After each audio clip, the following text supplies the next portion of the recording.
Alright,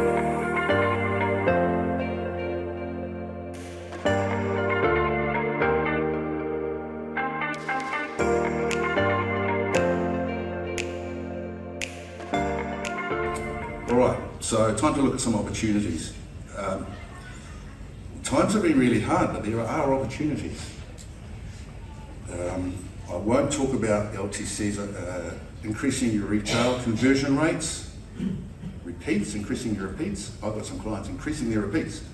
Pat them on the back, because most repeats are declining from their peaks of the monthly dispensing. You can catch, I talked about that last year, you can catch that video on Facebook or YouTube. COVID income. Now, this is interesting. Rats have been a good earner. COVID vaccinations have been a huge earner. It rained money for some people. If you had the resources to do them. So I had a set of accounts across my desk a year ago where it was a $1.something million in the other income, and I said to them, I think there's a mistake. And he said, no, that's our COVID jab income. And I said, pardon? And he said, we did 43,000 jabs in 4 months. And I sat there on the phone, $35 during the week, I thought, shoot. And it was another $300,000 on his wage line, but he cleared $1 million bucks in 4 months. Now that is money that pharmacies, I don't think pharmacies have ever seen. So there was opportunity. Some people have the talent for picking those up quicker. I think that's only about 15% of the business population. Don't worry about that. Anyone can grab the opportunities. It's one of your goals as a business owner to put yourself in a situation where you can, you've got time to pick them. So here we go. Have a settled business. You want to get back to the place where you've got a settled business, settled staffing, a really well systemized business. One of my mantras is systems run businesses, people don't run businesses. People shouldn't run businesses, your systems should run them. You monitor them, you teach people how to run them. If you get to that place, then you can free yourself up to do, amongst playing golf and holiday, to be free to look for opportunities. If it's not your talent, don't worry, network with someone who it is their talent. Keep in touch with your wholesaler, ask what people are doing. Something to aim at for the next year or two. So antivirals, the new thing, Paxlovid and whatnot, they take a bit of time, but they're a good payer. The volume's lower, but I would expect these things will keep rolling. I don't know how you feel, but that's, it's good to be prepared to take advantage of those.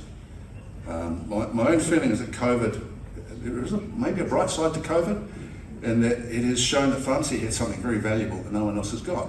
You have reach into the community, and you have thousands of qualified health professionals available for delivering services. And so maybe COVID, silver lining is that COVID has helped nudge that perception forward in the eyes of the ministry, if our eyes are open. Can you rent bigger space? Vaccinations, antivirals, I need consulting space. I have a number of clients with no consulting space. And then they haven't got space actually even for a robot or anything. And they're cute little spaces, but it's hard for me to see, but Kyle, I'm standing back, how future-proof that kind of shop is. Can you start thinking about the cost of not being able to take advantage of some of these opportunities, and start thinking now about what will you do when the rent comes up for renewal? Maybe think about a bigger space. If you're my client, give me a chat, we can talk it through. Put your prices up. We want the fastest way to increase profits is not to increase volume, it is to increase your prices. It goes instantly to your bottom line, no cost of sales, straight to your bottom line, straight to your profit. We have a natural aversion to doing it, but mostly when we do, nothing happens. I don't know if anyone's tried it, but nothing happens. You get a few grizzles, but they're the ones that always grizzle, and maybe if they go, they generally come back again because they like your service. It's really important to understand your point of difference. You shouldn't be competing with Countdown and whatnot on price, because you've got a point of difference. And in that Bali video, if you decide to go and have a listen to it, that 6-minute one, I'd probably explain it better than I could explain it right now. your accessibility, your service, your shorter wait times, you've got someone there to help. You've even got a pharmacist available to help. That's your point of difference. Be proud of it. Factor it into your pricing. You should. Now that's not a pharmacy thing. That's just business. There's a business principle here, and that's what I'd suggest you have a think about. 39-cent tax. Now, Chris is my business partner over the back. He'll know what I mean. I've got to be careful what I say, because tax avoidance is illegal. However, there are structures that give opportunity to have income tax at lower personal rates. Talk to your accountant. If you haven't already, they actually should have talked to you. I talked to all my pharmacy clients 2 to 3 years ago to see if it's appropriate. It's not always appropriate, but you didn't necessarily have to pay the 39-cent tax. The national government will wind it back. So maybe there's a voting opportunity for you there. If you're paying a lot of over 180,000 tax, some people are, chat to your accountant. It's quite important. Have you thought of buying your premises? I'm sure, I know there's some here who own their premises, but if the opportunity comes up, buy your premises. Don't necessarily talk to your accountant, but pay a mortgage instead of rent. The biggest risk with a commercial property, the biggest uncertainty, and it's factored into price, is losing your tenant. And if you buy a commercial property with a locked-in long-term tenant, you pay a lot more for commercial properties like that. If you are the locked-in long-term tenant, you get to pay a normal price for a low-risk, relatively high-value property. That's the dollars and cents, that's the economics of it. So you get a good deal. You end up owning your premises, and then it's a retirement asset long after you've sold your pharmacy. A good earner. Commercial income, commercial property income is good income. All right, buy and sell of pharmacies. This is my last topic.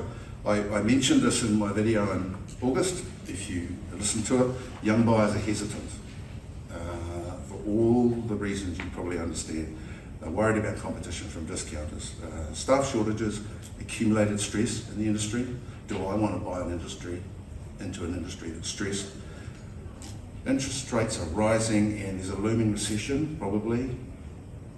So they may not even have a house yet. So first things first, let's get a house. That's hard enough. And do we want all that debt for that and loaded debt for a pharmacy? So it's finding a good buyer is hard. Banks have been requiring 40 to 50% deposit.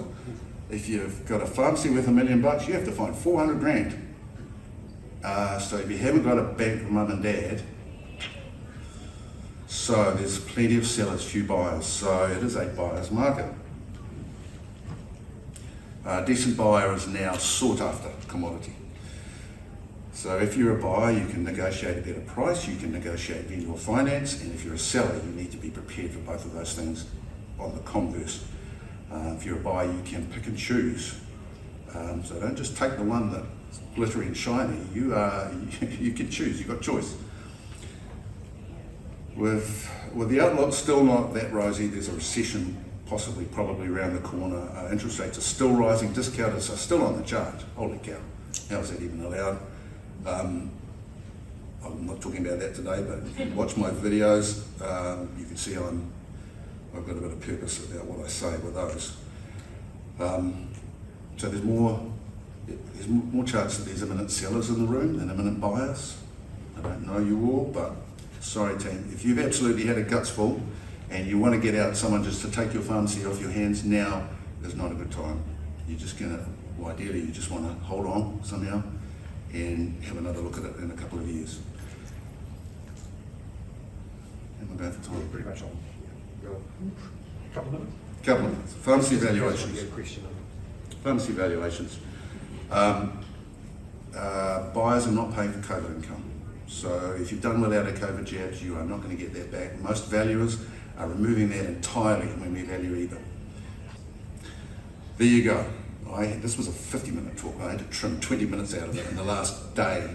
I hope there's something there for everyone to take away. And look, you guys do a real good job. It's been a tough year. I wish you well. I hope your staffing improves and you can get some refreshment sometime before we see you again in a year.